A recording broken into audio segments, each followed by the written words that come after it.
मित्रों, मंगलम। आप सबके स्नेहवश कुछ जिज्ञासाएं आई हुई हैं।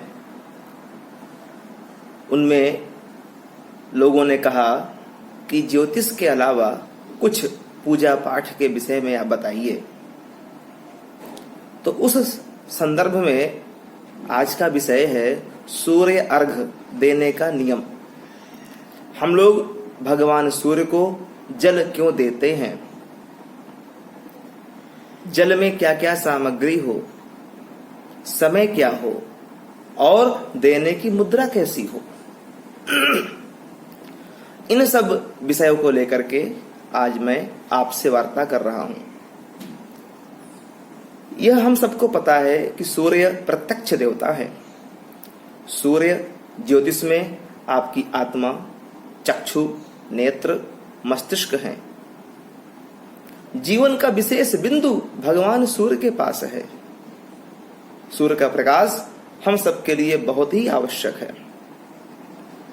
जिस बालक के जीवन में सूर्य कमजोर होगा, उसके पिता से अनबन, विचार में मतभेद, पिता के सुख में कमी, राजकीय सेवा में कमी, राजकीय लाभ में कमी, पढ़ाई में कमी, याददाश्त में कमी, अस्थि का रोग आदि आदि, जो व्यक्ति का आत्मबल होगा वो कमजोर हो जाएगा। व्यक्ति की हिम्मत नहीं होगी, साहस नहीं होगा। किसी भी काम को करने के पहले घबराएगा। लोगों से कैसे बात की जाए, व्यक्ति बात नहीं कर पाएगा। अतः भगवान सूर्य का अर्घ सभी को देना अति आवश्यक है। जिन बच्चों को सोते समय भय होता है, जिन बच्चों की याददाश्त कमजोर है, जिन बच्चों को पढ़ाई में मन कम लगता है, जिन बच्चों की परीक्षाओं में समस्याएं आती हैं, बच्चे कुछ जॉब के लिए प्रयास कर रहे हैं पर वहां पर लाभ नहीं होता है, एवं राजकीय सेवा में जो बच्चे प्रयास कर रहे हैं, शासन आदि में, उसमें उनको लाभ नहीं होता है, और जो व्यक्ति जॉब कर रहे हैं, उनके जो बॉस हैं, अधिकारी हैं, उनसे कोई न कोई मतभेद होता है। इन सब को देखते हुए सभी व्यक्तियों को भगवान सूर्य को अर्घ देना चाहिए। अब पहला बिंदु है कि भगवान सूर्य को जल कैसे दें। तो एक सूत्र है, कराभ्याम तोयमामंत्र्य गायत्र्या चाभिमंत्रितम आदित्याभि मुखस्तिष्ठस्त्रिः छिपे तत्संध्योः। अर्थात सूत्र कहते हैं, दोनों हाथों को खोल करके जल के साथ, गायत्री मंत्र के साथ, समस्या है लोग क्या पूछते हैं मंत्र कौन सा हो जल देने के लिए, तो स्पष्ट कहता है सूत्र कि गायत्र्या चाभिमंत्रितम, गायत्री मंत्र से उस जल को करके अभिमंत्रित आपको देना है। कैसे? आदित्याभि मुखः, आदित्य के मुख के सामने, भगवान सूर्य के सामने तिष्ठ, खड़े होकर के, त्रिछिपेत, 3 बार, अर्थात जल को आपने ऐसे लिया पात्र में और भगवान सूर्य को बोलते हुए गायत्री मंत्र 3 बार बोला। मैंने एक बार जल छोड़ा, दोबारा बोला, छोड़ा, तिबारा बोला और छोड़ा। यह नियम है। सूत्र कहते हैं, मुक्त हस्तेन दातव्यम मुद्राम तत्र न कार्येत। मुक्त हस्तेन, दोनों हाथों को खोलते हुए, और कोई मुद्रा ना हो कि बहुत लोग लेकर के पात्र ऐसे भगवान सूर्य को जल दे दिए, कुछ लोग उछालते हुए, कैसे भी नहीं। मुक्त हस्तेन, अंगूठा आपका छूता हुआ ना हो, ऐसे ना हो, हमेशा इस मुद्रा में होना चाहिए। ऐसे जल लेकर के, पात्र लेकर के जल का। और विशेषतः क्या कहा गया है कि जो चौथी उंगली आपकी होती है, 1 2 3 4, यह वाली उंगली आपकी अनामिका है। यह भगवान सूर्य की उंगली है। यदि आपकी जलधारा इससे गिरती है, अब देखिए कैसे गिरती है। ये हमने ये पात्र लिया और इनको खोला, अंगूठा हमने अलग किया और ऐसे करके हमने जल अर्पित किया।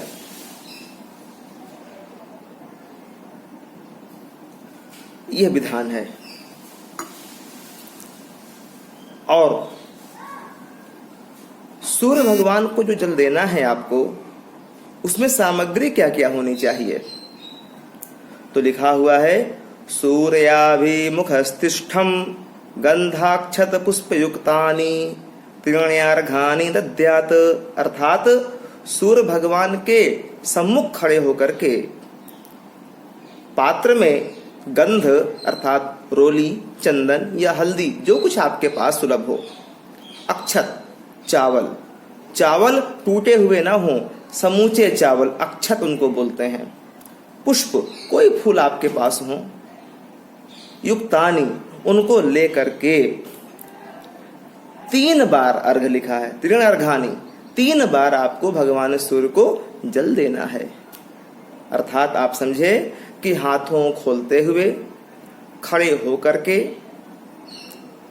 और गायत्री मंत्र को बोलते हुए भगवान सूर्य को 3 बार जल दीजिए। हाँ, यह ध्यान अवश्य हो आपको कि जल देते समय उनकी छींट आपके पैरों में ना आए।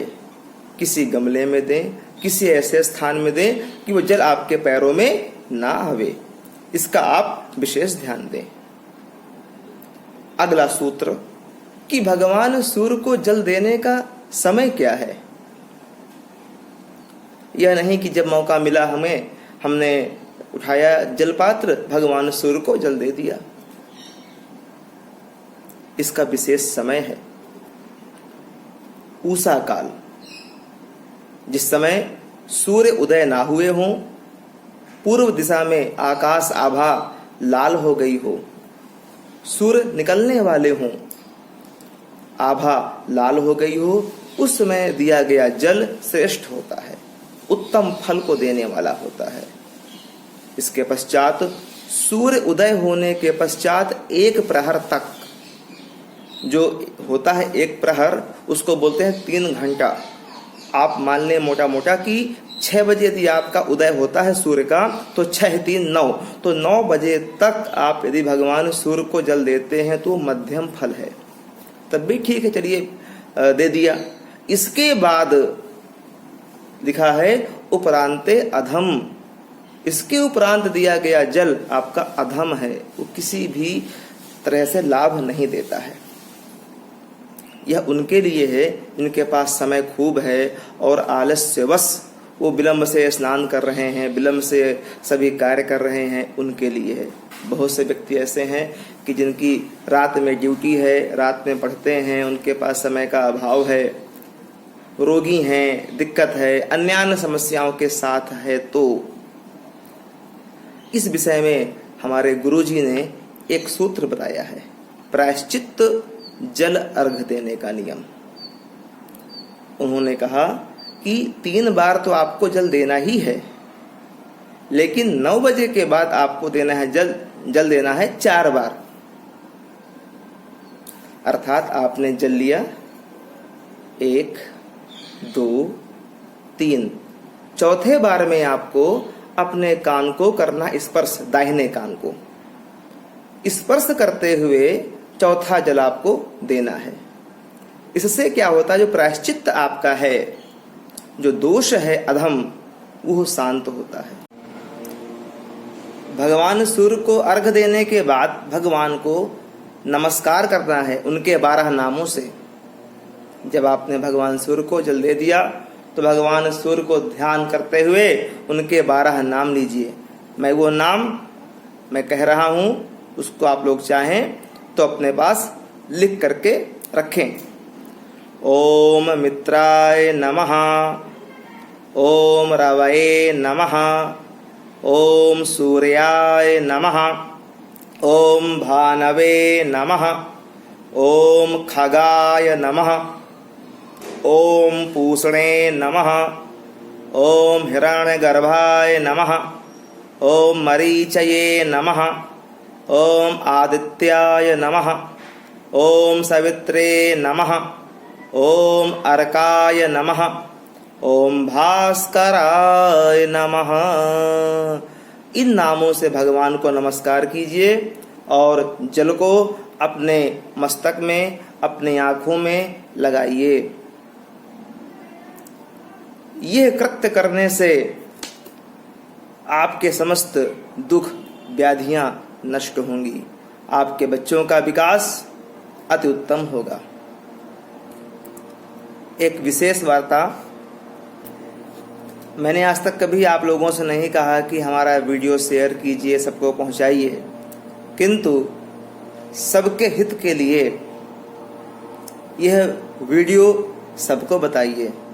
आपके भाई, बंधु, मित्र, पड़ोसी, संबंधी, कितनों के बच्चे हैं जिनके माता पिता बड़े परेशान हैं, अतः आप उनको बताइए ताकि उनके बच्चे भी यह उपाय करके अपने समस्त दुखों से मुक्ति पा सकें, अपने जीवन में सफलता के शिखर को पा सकें।